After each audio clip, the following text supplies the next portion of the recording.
Bible స్త్రీలు మనకెన్నో పాఠాలు నేర్పిస్తారు. లూదియా, ఇంగ్లీష్లో లిడియా. మన ప్రభు అయిన యేసుక్రీస్తు నామములో మీ అందరికీ నా నిండు వందనాలు. అపోస్తల కార్యముల గ్రంథము 16వ అధ్యాయం 14వ వచనము. అప్పుడు లూదియా అను దైవభక్తి గల యొక్క స్త్రీ వినుచుండెను. ఆమె ఊదారంగు పొడిని అమ్ము తుయతైర పట్టణస్థురాలు. ప్రభువు ఆమె హృదయం తెరచెను కనుక పౌలు చెప్పిన మాటలు యందు ఆమె లక్ష్యమించెను. లూదియా నివసించిన తుయతైర పట్టణము ఇప్పుడు ఎక్కడ ఉన్నది? పౌలు గారు నదీ తీరమున ఎందుకు సువార్తను వినిపించారు? ఊదారంగు పొడి ప్రాముఖ్యత ఏమిటి? ఈ లూదియా గురించి కొన్ని విషయాలు క్లుప్తంగా ఈ వీడియో ద్వారా తెలుసుకుందాం. లూదియా అనగా దివిటి అనర్థము. దివిటి అంటే వెలుగునిస్తుంది కదా. అపోస్తల కార్యముల గ్రంథము 16వ అధ్యాయము 14, 15 వచనాలు 40 వచనాల్లో మాత్రమే వ్రాయబడి ఉంది ఈమె గురించి.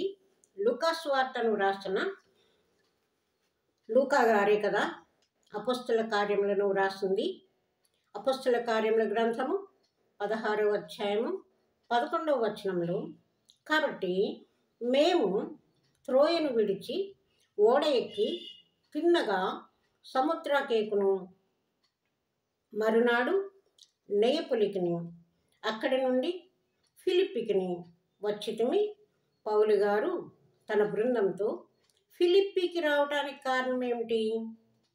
9వ వచనంలో, అప్పుడు మాసిదోనియా దేశస్థుడు ఒకడు నిలిచి, నీవు మాసిదోనియాకు వచ్చి మాకు సహాయం చేయమని తనను వేడుకుచున్నట్లు రాత్రివేళ పౌలునకు దర్శనము కలిగెను.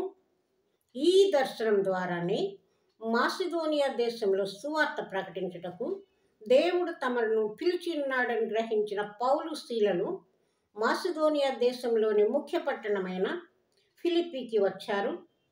మరి ఆ పట్టణంలో సువార్త ఎక్కడ ప్రకటించాలి, ఏ రీతిగా సువార్త ప్రకటించాలి అని కనిపెట్టి ప్రార్థిస్తున్న పౌలు శీలలు ఒక విశ్రాంతి దినమున గవిని దాటి నదీ తీరమున ప్రార్థన జరుగును అనుకొని అక్కడికి వచ్చి కూర్చుండగా కొందరు స్త్రీలు అక్కడ ఉన్నారు.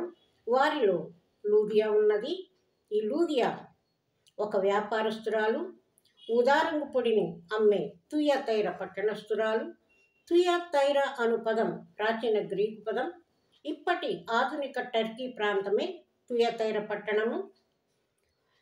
ఇది టర్కీకి పశ్చిమాన, ఇస్తాంబుల్కు దక్షిణాన, ఏథెన్స్కు తూర్పున ఉన్నది. ప్రకటన గ్రంథంలో మొదటి అధ్యాయం 10, 11 వచనాల్లో 7 సంఘాల్లో తుయతైర సంఘం ఒకటి. ఆ పరిసర ప్రాంతాల్లోనే లూదియా ఊదారంగు పొడిని అమ్ముచూ ఉండేది. ఊదారంగు అనగా పర్పుల్ కలర్. తుయతైర పట్టణము ఊదారంగు పొడికి ప్రసిద్ధి. ఈ ఊదారంగు పొడి ఒక రకమైన చేప యొక్క రక్తనాళముల నుండి తయారు చేస్తారట.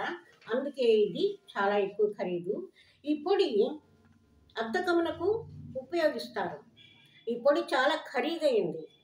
లూదియా ఈ పొడిని తుయతైర పట్టణం నుండి తెచ్చి ఫిలిప్పి పట్టణంలో అమ్మేది. ఈమె చాలా చురుకైనది, తెలివి కలది. ఈ వ్యాపారం ద్వారా తన కుటుంబాన్ని పోషిస్తున్నట్లు తెలుస్తున్నది. ఈమెకున్న గొప్ప లక్షణం దైవభక్తి కలిగి ఉండటం. ఈమె ధనవంతురాలు కనుకనే అంత విలువైన ఊదారంగు పొడిని అమ్మే వ్యాపారం చేస్తున్నది. ఊదారంగు వస్త్రాలు ధనవంతులు ధరించేవారట. రాజవంశీకులు రాజులకు చిహ్నంగా ధరించేవారట. ఈ ఊదారంగు పొడిని వస్త్రాల అద్దకంలో ఉపయోగించేవారు కదా. అందుకే తుయతైర పట్టణం ఊదారంగు బట్టలకు ప్రసిద్ధి చెందింది. పౌలు శీలలు ఫిలిప్పీకి రావడానికి కారణం అక్కడ క్రీస్తు సంఘాన్ని నిర్మించాలనే కోరిక. ఎందుకంటే ఫిలిప్పి ప్రాంతంలో ప్రార్థనా మందిరం లేదు. అక్కడ యూదులు ఎక్కువ మంది లేరు. కనీసం 10 మంది యూదులున్న ఆ ప్రాంతంలో ప్రార్థనా మందిరం నిర్మించేవారు. కాబట్టి విశ్రాంతి దినమున గవిని దాటి అనగా ఆ పట్టణము వెలుపల నదీ తీరమున ప్రార్థన జరుగుననుకొని పౌలు శీలలు అక్కడికి చేరుకున్నారు. అక్కడ కొందరు స్త్రీలు ఉన్నారు. వారిలో ఈ లూదియా ఉన్నది. వ్యాపారస్తురాలైన లూదియా పౌలు చెప్పిన మాటల యందు లక్ష్యముంచింది. కారణం, ప్రభువు ఆమె హృదయాన్ని తెరచాడు. హృదయం తెరవబడటం అంటే మామూలు విషయం కాదు. ఆ క్షణమే ఆమె రక్షణలోకి నడిపించబడింది. ఈమెలో దైవభక్తి ఉన్నది కనుకనే ప్రార్థనలో ఏకీభవించగలిగింది. రక్షణ అనుభవం లేదు, బాప్తిస్మం గురించి తెలియదు. ఆమె హృదయం తెరవబడ్డం వలన పౌలు గారి మాటల ద్వారానే ఆమె బాప్తిస్మం పొందింది. లూదియా అంటే దివిటి కదా. ఆ వెలుగుతో ఆ కుటుంబం అంతా నిండిపోయింది. ఆ కుటుంబం అంతా రక్షణలోకి వచ్చింది. ఆమె పౌలు శీలలను తన ఇంటికి రమ్మని బలవంతం చేసింది. ఆమె ఏమంటున్నది? నేను ప్రభువునందు విశ్వాసము కలదాన్నని మీరు నమ్మితే నా ఇంటికి రమ్మని ఆమె వేడుకుంది. అయితే ఈమెలో ఉన్న ప్రత్యేకతలు ఏమిటి? మొదటిగా ఆమె దైవభక్తి కలది. ఆమె మాట్లాడే మాట క్రీస్తు గురించి, ఆమె ప్రకటించే వార్త క్రీస్తు సువార్త. రెండవదిగా ఆమె హృదయం తెరవబడింది. ఎలాగంటే అప్పటి వరకు ఆమెలో దైవభక్తి మాత్రమే ఉన్నది. ఇప్పుడైతే ఆమెలో రక్షణానుభవం ఉన్నది. మూడవదిగా ఆమె ఒక కుటుంబాన్ని కలిగి ఆ కుటుంబాన్ని కూడా రక్షణలోకి అనగా పాపపు చీకటి నుండి క్రీస్తు అనే వెలుగులోనికి తీసుకొని వచ్చింది. నాలుగవది, వినుట వలన విశ్వాసం కలుగును అనే మాటను ఈమె నిజం చేసింది. ఐదవదిగా ఈమె ఆతిథ్యం ఇచ్చే స్త్రీగా ఉన్నది. అందుకే అపొస్తలుల కార్యం 16వ అధ్యాయం 15వ వచనంలో నా ఇంటికి వచ్చి ఉండుడని వేడుకున్నది. అపొస్తలుల కార్యం 16వ అధ్యాయం 40వ వచనము.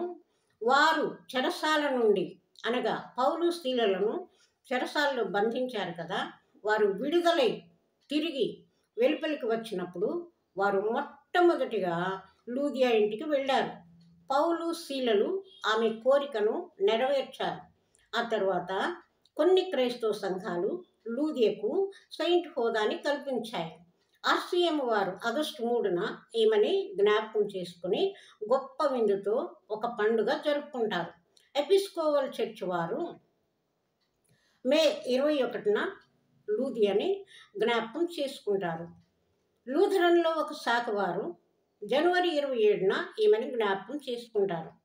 రష్యన్ ఆర్థోడాక్స్ చర్చ్ వారు జూన్ 25 మరియు మార్చి 27న 2 రోజులు ఈమె గురించే పండుగ జరుపుకుంటారు. ఈ విధంగా లూదియా ఐరోపా ఖండంలో తొలి క్రైస్తవ మహిళగా ఆవిర్భవించింది. ఆమె తనే కాకుండా తన కుటుంబాన్ని కూడా రక్షణలోకి తీసుకువచ్చింది. ఐరోపా ఖండంలోని తొలి క్రైస్తవ మహిళగానే ఆమె గుర్తించబడినప్పుడు ఆమెకి ఎంత ఘనత వచ్చింది.